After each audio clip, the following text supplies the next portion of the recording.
On my birthday, my boyfriend missed a call from his childhood friend just to be with me. That childhood friend, Maluis, had a breakdown and attempted suicide.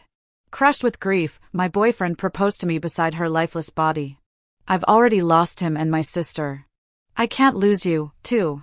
My heart ached for him, so I said yes. But on our wedding night, he raised a knife and slashed at me. This is all your fault, Emma died because of you. I'll make you suffer like she did. As I lay bleeding out, I heard the truth. Me suddenly reappeared perfectly fine, laughing it all off. I just wanted to scare you a little, Michael. Overjoyed, Michael Hunter turned and pointed at my dying body in rage. Good thing you're okay.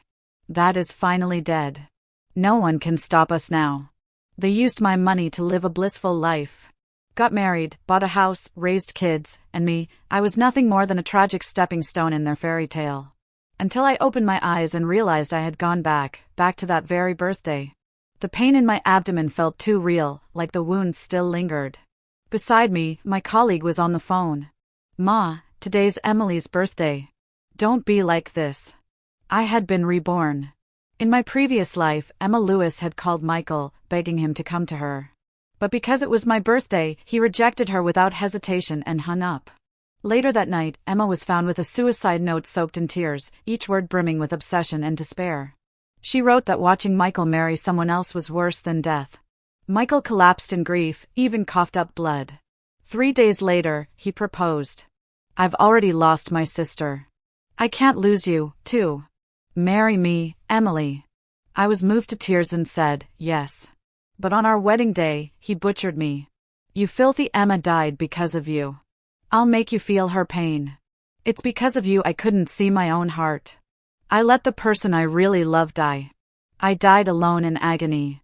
But after my death, I learned the most horrifying truth. Emma had never died. She had just run away to scare Michael. Later, they both knelt before my parents. Crocodile tears streaming. Mom, Dad, Emily always loved Emma. She would have blessed us. My parents died from the grief. And Michael and Emma, they lived off my inheritance, bought a home, raised a family. But not this time. Not again. Now Emma's tearful voice trembled through the phone. Michael, if you don't come today, just come collect my body. Then another voice. And another voice. Emily, your birthday can wait. Can't you let Michael be with me just for one day? The call ended.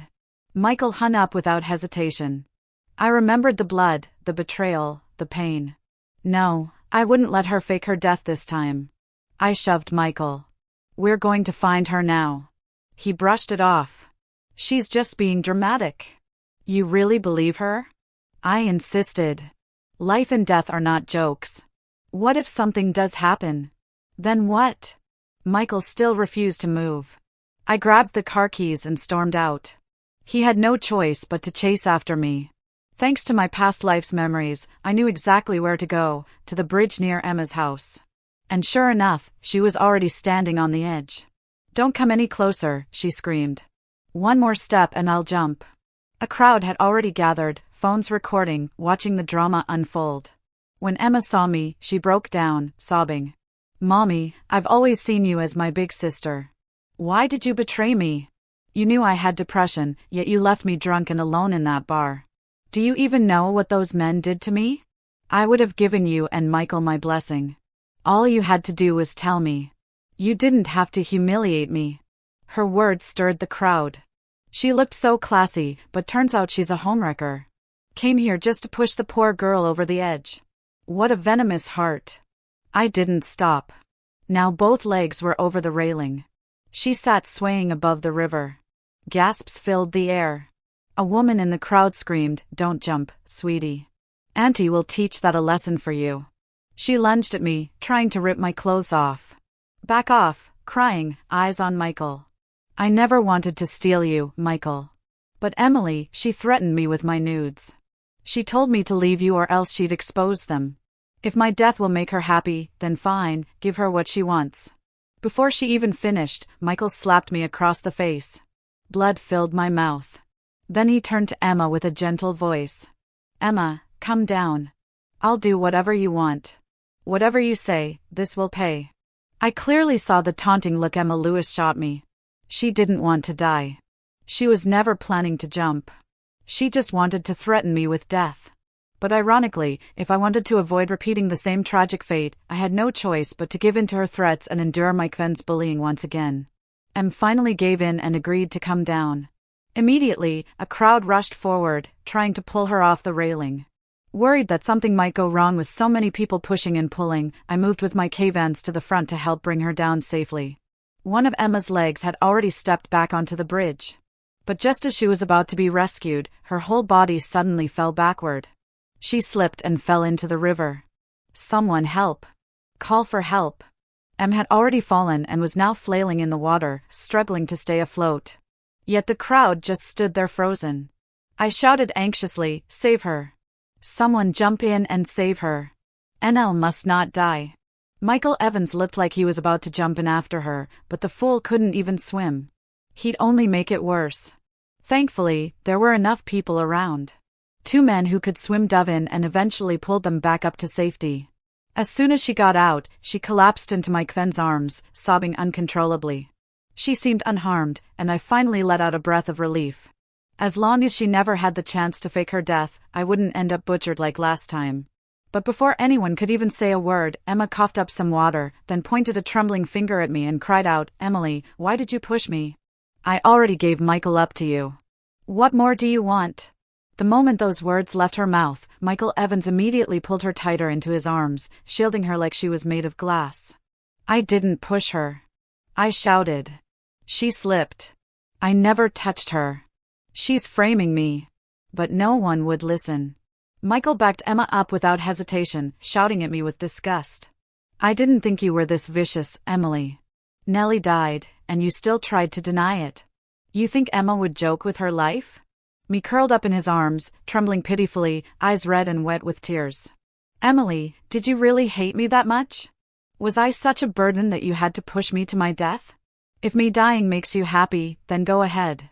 Let me die." She tried to break free from Michael's embrace again, acting like she was about to jump once more.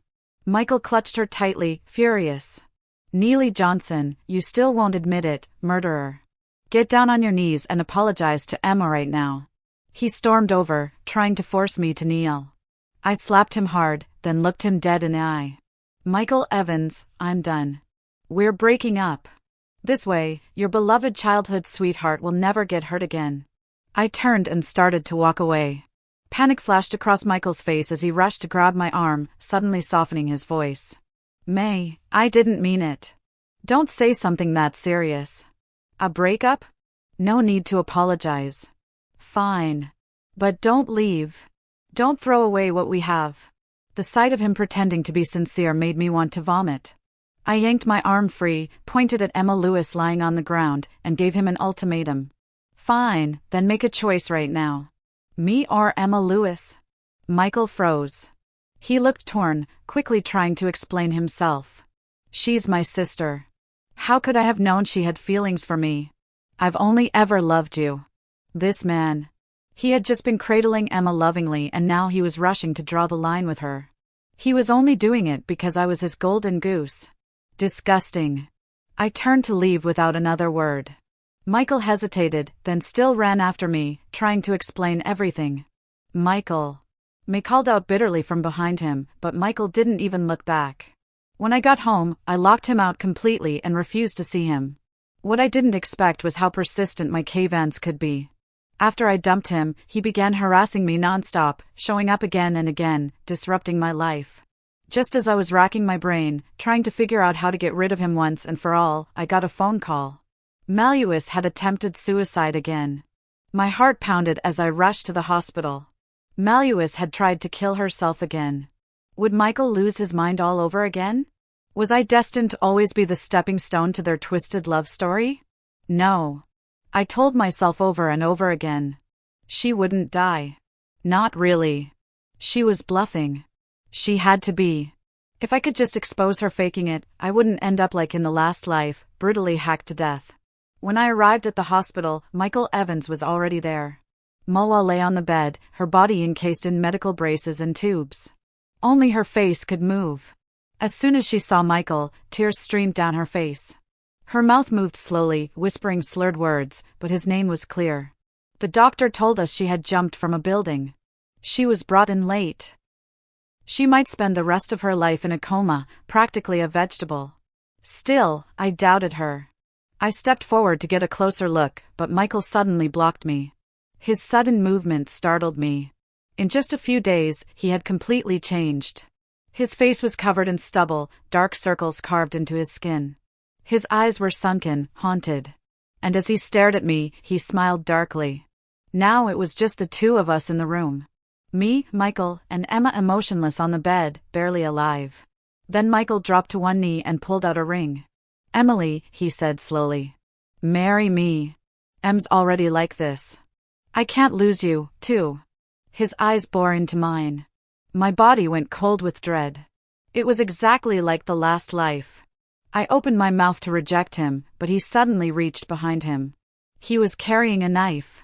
I had no doubt if I dared reject his proposal, my colleague would kill me on the spot, just like he did in my previous life.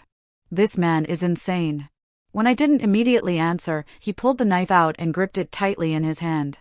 "Emily," he said coldly. "Have you made up your mind yet?" I smiled, forcing calm into my voice. "You really want to marry me, Michael Evans?" I didn't think I'd live to see this day. I immediately reached out my hand, waiting for him to put the ring on my finger. After all, it was just a proposal. We might not actually get married in the end. What mattered now was stalling him, keeping him stable. My colleague froze for a second when I said yes, then quickly grabbed my hand and slid the ring on my finger. "The knife?" He tossed it aside. I acted as if I had no idea what he planned to do with it, tilting my head in confusion. "Ha? Why is there a knife here?" Michael flinched, then rushed to explain, voice tightened awkwardly. "Oh, that's just a fruit knife I bought. I was going to cut some fruit for Emma, but since she can't open her mouth right now, she's stuck with liquid food. I was planning to take it back home." I glanced at Emma Lewis, still lying on the bed, crying silently. And suddenly, an idea came to me. I squeezed out a few fake tears of my own, and turned to Michael with a soft voice. "It's just poor Emma. She might be bedridden for the rest of her life. So pitiful. Should we consider hiring a nurse to take care of her?" Michael immediately scoffed. "A nurse? Do you know how expensive that is? What a waste of money." Emma's faint, slurred noises suddenly grew louder. Even lying there, she still couldn't stand being treated like this. I quickly helped Michael smooth things over. "Oh, what Michael means is nurses are strangers. They wouldn't care for you the way family would, right? No one could take care of you better than someone who truly loves you." I stood at Emma's bedside and gently dabbed her tears with a tissue. At the same time, I was testing her, seeing if she really was a vegetable. When I leaned in and touched her face, her whole body flinched, an involuntary twitch. She recoiled from my hand. She wouldn't even make eye contact. "Gotcha." After wiping her tears, I patted her head like she was a child, filled with mock pity. You're still so young. How could you lose hope like that? But it's all right. Your sister-in-law will come take care of you often from now on." Since she was obsessed with Michael, I used my new title as his fiancé to rub salt in her wounds. "Let's see how long she can keep up this act. Is that okay?" I asked sweetly. Now that Michael was temporarily under control, it was time to deal with Emma Lewis. But I couldn't let Michael get in my way. I picked up the small mirror beside her bed and handed it to him. "Look at yourself, Michael. Just look what I've done to you. You've been so exhausted lately now with Emma like this. You really need to go home and rest. You're Emma's brother and I'm her future sister-in-law. Don't you trust me to take good care of her?" Michael Evans was a hypocrite. He never really cared about anyone. Even if he pitted Emma, there was no way he'd personally look after someone in a vegetative state. My top priority now was figuring out whether he knew Emma was faking. Last time, Emma pulled off a successful fake death and vanished. But this time, she ended up a vegetable. So, I needed to know, was this their plan again? Michael didn't even hesitate. "Of course, since you're here, I can leave her with you." That confirmed it. Michael had no idea what Emma was up to. Just as he was about to leave, Emma began making unintelligible sounds again. I spilled with panic, glaring at me as if begging him to stay. But Michael only gave her a quick glance and reassured her. I know you don't want me to go, but now that you have your sister-in-law to take care of you, you can rest easy. All right. Now that I was officially his fiancée, he believed I'd never hurt Emma, so he left. The moment he stepped out, I accidentally pressed down on the arm she had strapped in a brace. Ha! I gasped, a sharp hiss of pain escaping her lips. I blinked and mocked surprise. Oh no, Emma, did I press too hard? But wait, you're a vegetable, right? How could you feel pain? Emma realized she'd slipped up and immediately shut her mouth and her eyes, pretending she hadn't just reacted. Too late. It was just the two of us now. Let's see how long she can keep pretending. When it was mealtime, I went to the hospital cafeteria. I bought a whole tray of liquid food. Then I stood by the condiment counter and dumped in a mountain of salt, chili powder, and every spicy thing I could find. She liked acting. Let's see her eat this like a vegetable. I returned to her room, inserted the feeding funnel into her mouth, and started pouring the fiery concoction in all at once. No pause, no mercy. Em's face turned bright red as she choked on the heat, gasping. I stood beside her, smiling sweetly. Gently stroking her head, I whispered, "Ma, your sister-in-law will take very good care of you from now on." I made sure to put extra emphasis on the word care. The terror in her eyes grew deeper, but I wasn't finished. Once she choked down her meal, my delivery arrived. I opened the bags one by one. Hot pot, skewers, grilled steak, and slowly savored them right in front of her. Every bite, I made sure the scent hit her nose. Let's see how long she could keep playing dead. I sat by her bedside, chewing slowly, sighing with mock regret. Ma, what are you going to do if you're stuck eating liquid food for the rest of your life? Look at all this delicious stuff. You'll never get to taste it again. What a pity. Me always turned her head away, ignoring me completely. But I wasn't in any rush. She might be able to endure one meal like this, but every meal. Let's see how long she can keep this up. After solving the feeding issue, the next step was her bathroom problem. She had a catheter in, but she'd been lying in bed for so long that the whole room now stank of urine. And as for me cleaning her up, not a chance. Let's see how long she can pretend to be a vegetable in that filth. Aside from tormenting Emma Lewis every day, I'd also started recording her misery and posting short videos online. I turned her daily humiliations into content for my social media account. As soon as I uploaded a new video, Michael Evans came storming in. "I'm already like this. And you still have the heart to post her online, letting strangers judge her like she's some kind of spectacle." He walked up to the bed. But the moment the stench hit him, he recoiled, gagging until he backed all the way to the doorway. Frowning, he snapped at me. "Didn't you say you'd take good care of her? Why does it stink in here?"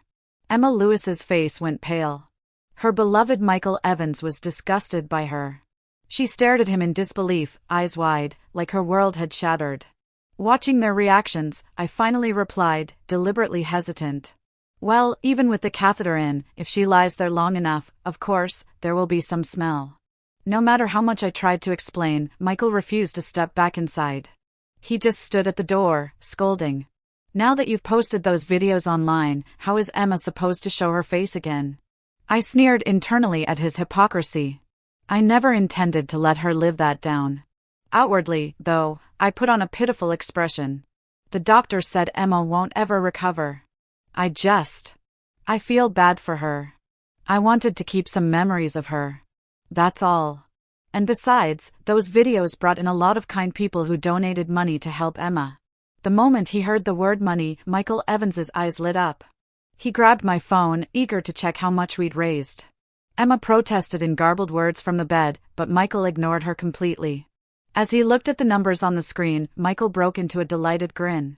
He tried stepping toward Emma, then immediately recoiled again from the overpowering smell. "Nah, you really are my lucky charm.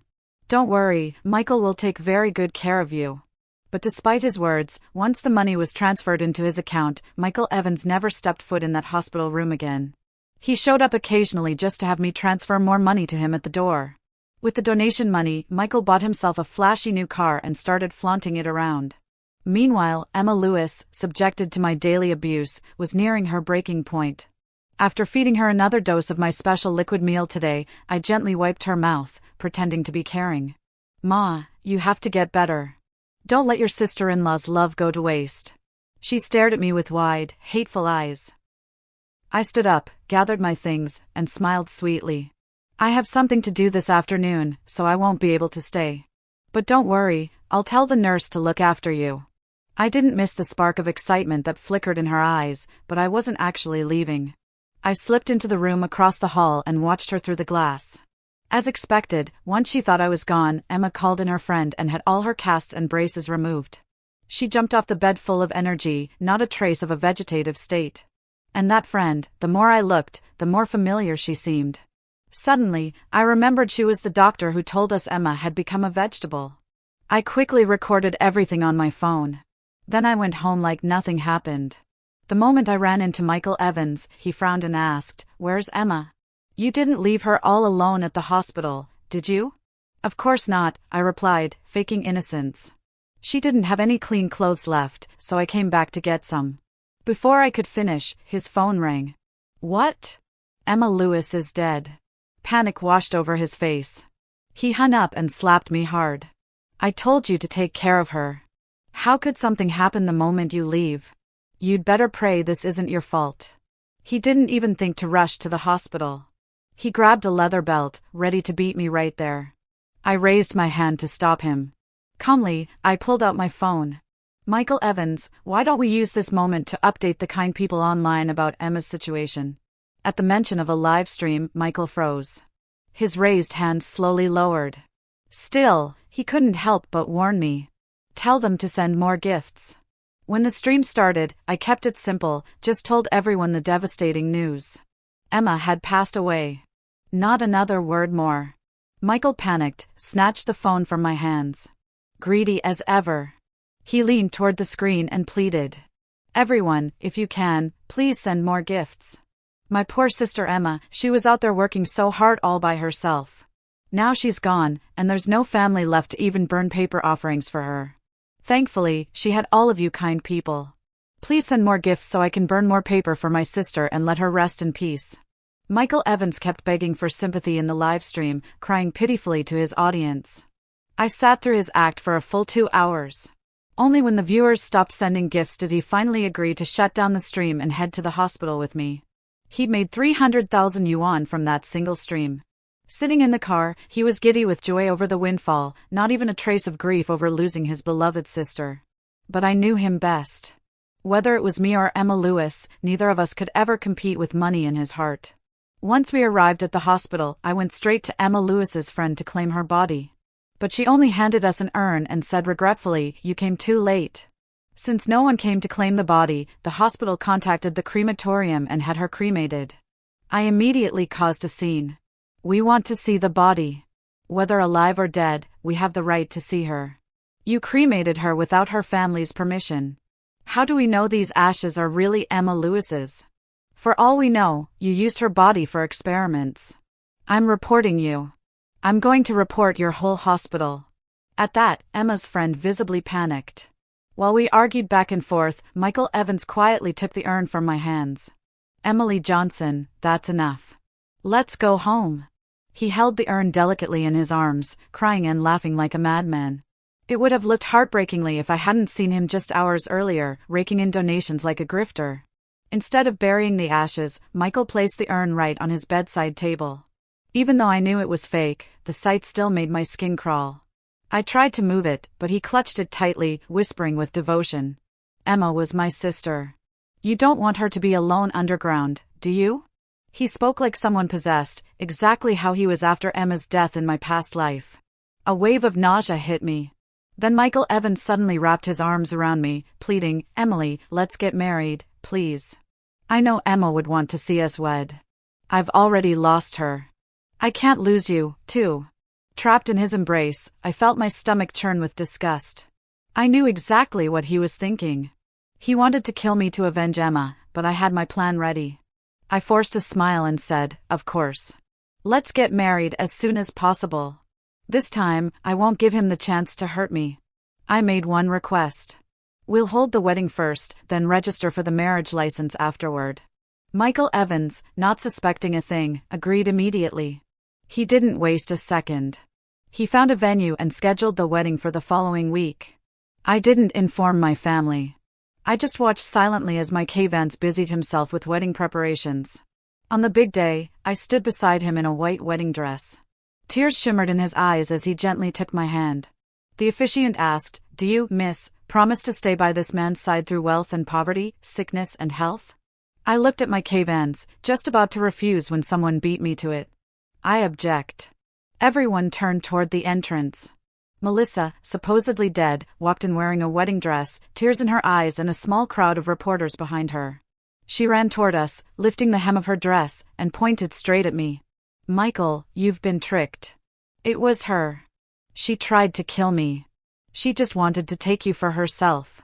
Michael Evans was stunned, but once he realized Emma was alive, joy flooded his face. He rushed over and pulled her into his arms. You're alive? That's amazing." Emma glared at me with hatred in her eyes, then snatched the microphone from the officiant. It was Emily Johnson, this vile woman. She nearly killed me. If I hadn't gotten help from my friends to escape the hospital, she would have finished me off. "Michael, ever since I heard you were marrying her, I started regaining consciousness. I came back to stop you from falling for this monster. The one you love should have always been me." Whispers spread through the guests like wildfire. Most of the attendees were Michael Evans's friends and family. I'd used the excuse that my parents were busy to avoid inviting them. I never told them about the wedding. In fact, I had asked Michael to invite Emma's friends specifically so they could all witness the surprise I'd planned. Tears filled my eyes as I looked at Emma, pretending to be heartbroken and confused. "What are you saying? I gave up my job to care for you at the hospital. I fed you, cleaned you. I never once gave up on you.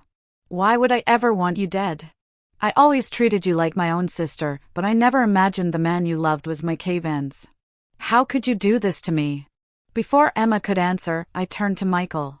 "Darling, say something. Who is it that you truly love?" Michael, still holding Emma, didn't hesitate. "It's always been Emma. Emily Johnson, a woman as cruel as you doesn't deserve love. If Emma hadn't been so smart, she might really be dead because of you."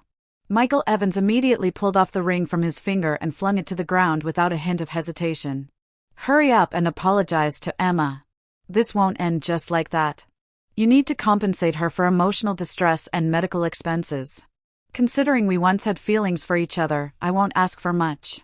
Just 3 million yuan and we'll let this go." I sneered.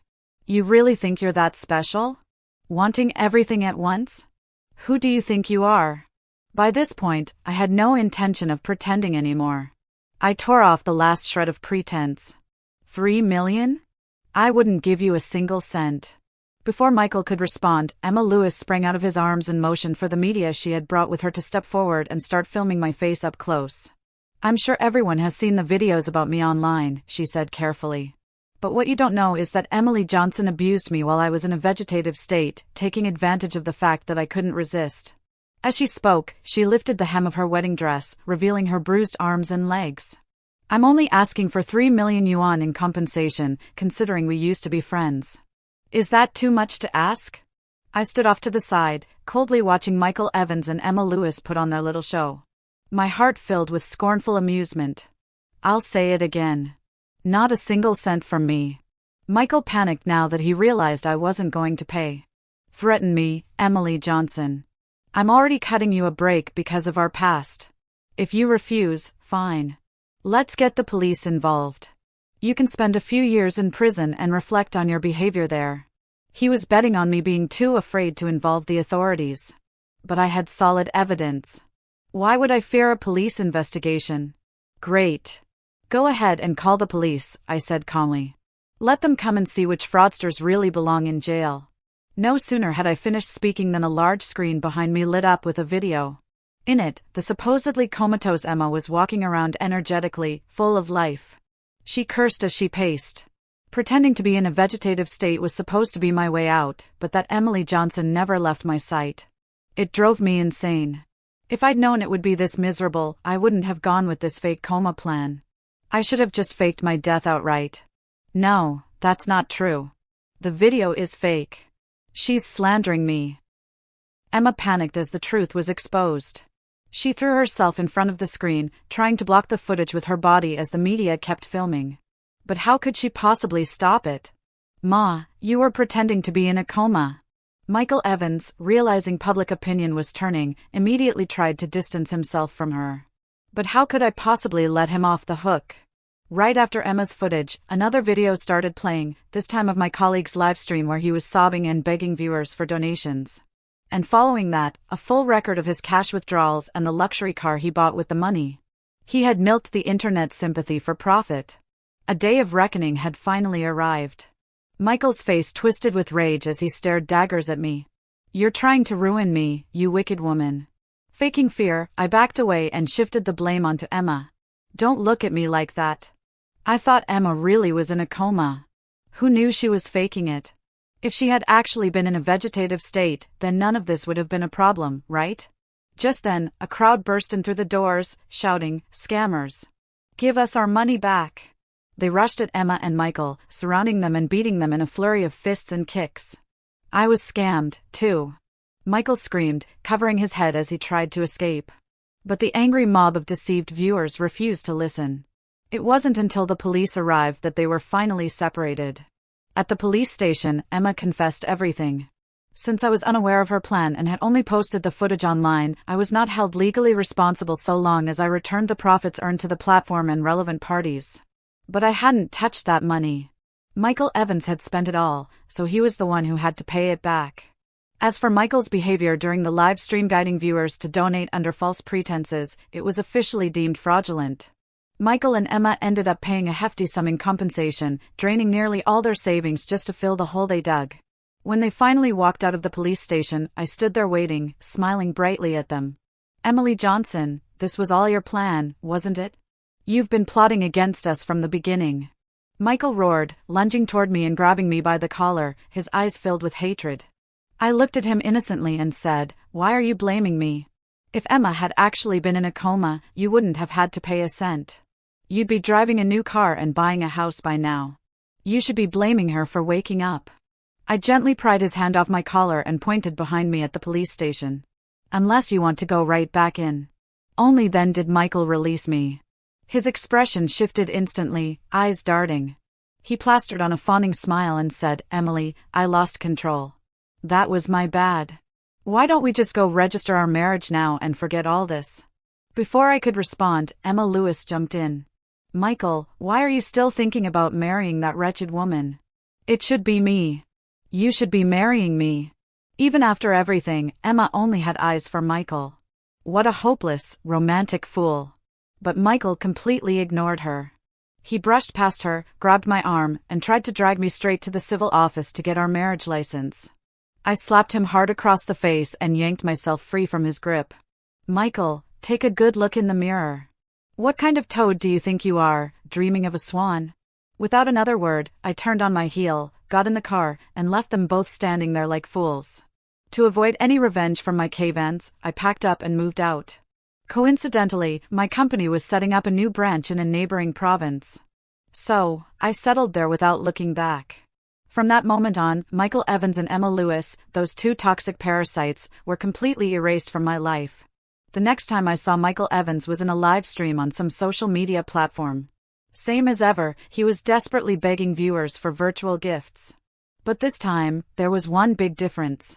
Emma Lewis was lying beside him. A real-life vegetable, beaten into that state by him. Judging by their surroundings, Michael's life was in shambles. Actually, calling it a mess would be an understatement. And honestly, the worse off they were, the happier I felt. With a final swipe past that live stream, I left them behind for good. This time, I was finally stepping into the grand, brilliant life I truly deserved.